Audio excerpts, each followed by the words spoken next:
Today we're going to talk about something that's very serious because September is National Suicide Prevention Month. It's a month that reminds us to look out for loved ones, our neighbors, and others we see in our community who may be dealing with serious depression or even suicidal thoughts. So joining us today again this month is Dr. Derek Robinson from Blue Cross Blue Shield of Illinois.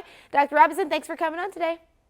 Amaya, thank you for having me today. And yes, September is Suicide Prevention Month, and we should not overlook the word prevention because suicide can be prevented with the right knowledge and actions. Some may not know suicide is the third leading cause of death amongst young adults aged 15 to 34, but suicide is also a concern for older individuals. And overall, it's the 11th leading cause of death in Illinois, taking more than 1,000 lives a year. But the magnitude of this problem is much bigger, because for every suicide that occurs, there are 30 attempted suicides, which makes this a very serious public health issue. Yeah, for sure. So what can we do to prevent suicide and help those who may be contemplating it? Well, one important thing to do is to talk about the feelings that a family member or friend has. Too often we fear talking about a topic like suicide because we fear that the conversation might encourage a friend or loved one to commit suicide, but the evidence actually is to the opposite. So talking about the concern and seeking professional help saves lives. And we do know that individuals who have been diagnosed with a behavioral health condition or who live with serious depression are at higher risk for suicide. And it's also interesting to note that while women more frequently attempt suicide, men are often more successful in completing suicide, which means that a suicide attempt in a man is more likely to happen. So if you or someone you know is thinking about harming themselves, you can speak with a professional by simply dialing 988 on your phone. This is the National Suicide and Crisis Lifeline, and it's staffed 24 hours a day, 7 days a week. What would you say causes someone to contemplate suicide?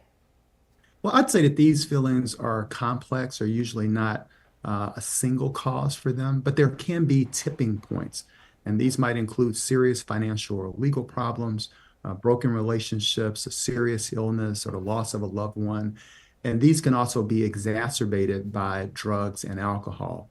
But it is important to note that these are factors that we can overcome, and there is hope for recovery. So seeking professional help, which could be counseling, therapy, or medications, can certainly support behavioral and lifestyle changes and can lead to recovery. Yeah. So Dr. Robinson, you've already told us that we can definitely dial 988 in a crisis, but are there other resources that we could go to? Sure. So reaching out to your primary care provider is always a great step. If you don't have a primary care provider, you can call the number on the back of your insurance card to get a provider that's in network. Certainly, if you want to reach out to an individual to have a conversation, you can text TALK, TALK, to 741-741. You can reach a crisis counselor on the crisis text line. But certainly, if there's an emergency or a really significant concern, you can always dial 988.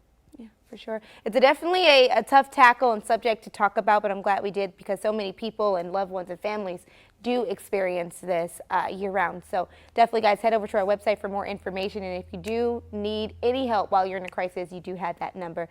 Thanks for watching. Stick around by subscribing today and don't miss a single video.